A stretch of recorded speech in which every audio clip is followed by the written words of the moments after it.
Hi, my name is CJ and this is my RC hobby. Now it's time to put on the wing slats. I've already peeled one off.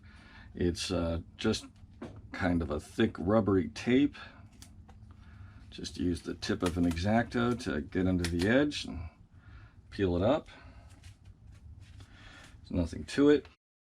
Because this is EPO foam, you can use most glues, hot glue. Certainly you can use epoxy or any other foam specific glue, but you can also use CA glues without the CA attacking the foam. Things like this, I generally like to use epoxy, 5 or 15 minute. There's not much to show you in this process. I'm just going to peel off the rest of the stickers. I'm going to put some 5-minute epoxy on each of these surfaces. I'm going to put them in place. I'm going to wait for 10 minutes or so for them to cure so that I can move forward with the video. That's all there is to it. So I'm going to go ahead and do this process off camera and I'll be back. So as you can see, I have glued the slats on and they're drying. I definitely recommend, regardless of what type of glue you're using, that you use a little tape just to make sure everything has a chance to dry, and especially if you're using epoxy. Now, if you're doing the dual aileron where the flaps are tasked to be flaps and to be ailerons, you're going to need to reconfigure the plugs that go into the receiver, which means that you're going to need to provide 2 extensions, male, female, and what you're going to do is you're going to remove the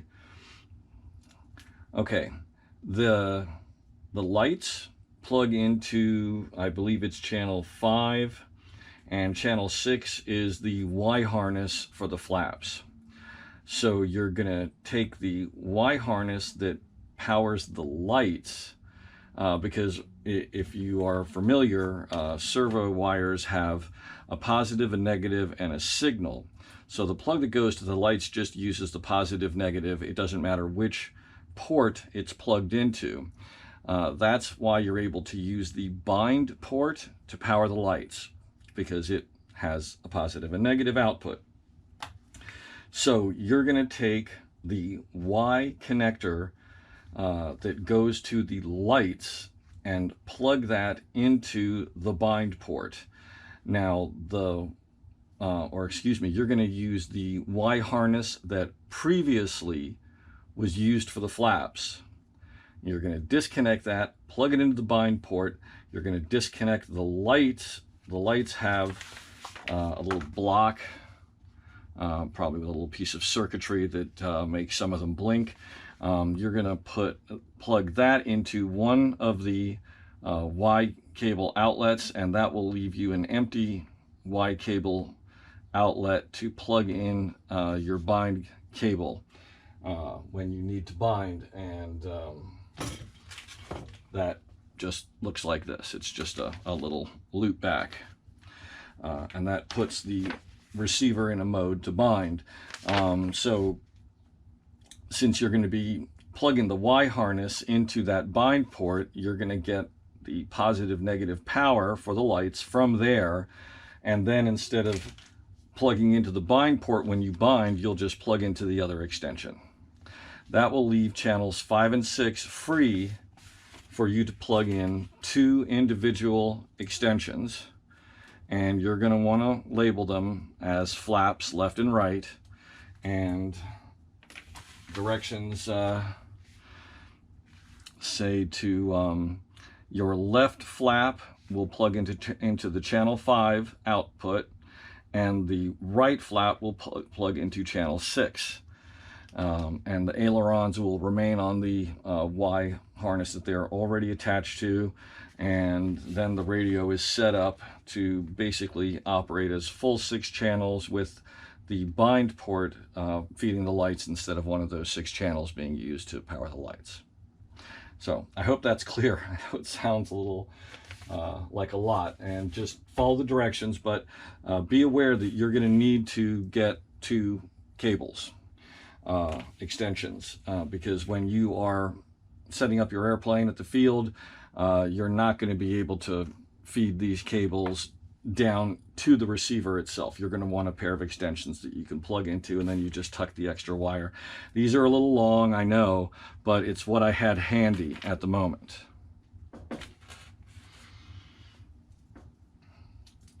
So all that remains now is to take off the tape.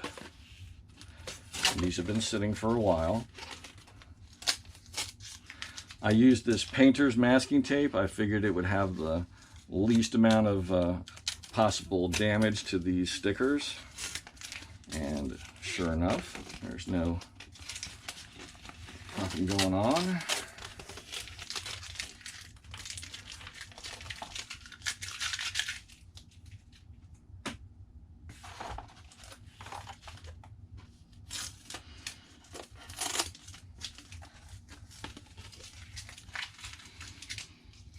So we have basically assembled the airplane. There's just a couple steps left. And those are steps that you're going to be doing at the field on a regular basis, unless you are transporting the airplane already built. If you have enough car space, like an SUV or a large hatchback, you're in business. I usually bring more than one plane to the field, so I will be probably breaking this plane down when I fly. So, and anyway, the final steps, you're gonna insert the wing spar.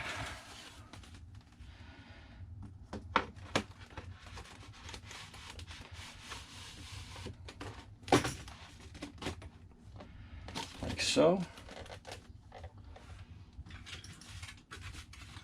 This plastic tab snaps in like that. And then these two nylon wing nuts will anchor the wing to the plane. First you connect the wires, you tuck in any excess slack, and then you screw the wing down. As with most bolts, it's wise not to try to over tighten these. Just screw them down so that they're snug and that there's no play. You know, maybe give them a little extra quarter turn or so just to snug them down tight, but don't over tighten. You don't want to snap one of these, and you don't want to deform the foam. So use your best judgment on that. And that's all there is to it. The airplane is built. I'm not going to go ahead and put the wing on. You can see from the pictures what the wing looks like in one place. I'm going to be doing more radio setup, and I'll film that for you. But this is all that is involved in building it. This truly is an almost ready to fly airplane. There's very little to do. If you're not using the slats, which is of course your choice, it goes together even faster. No glue required. Less than a dozen screws and bolts all together. The most complicated part being putting on the landing gear. And then of course configuring the radio, and you're in the air. And of course the propeller has to get screwed on. I would recommend waiting to put on the propeller until you have tested the motor with a battery pack and set up the motor, the radio, and the electronic speed controller. Just because having a propeller on a plane can be dangerous.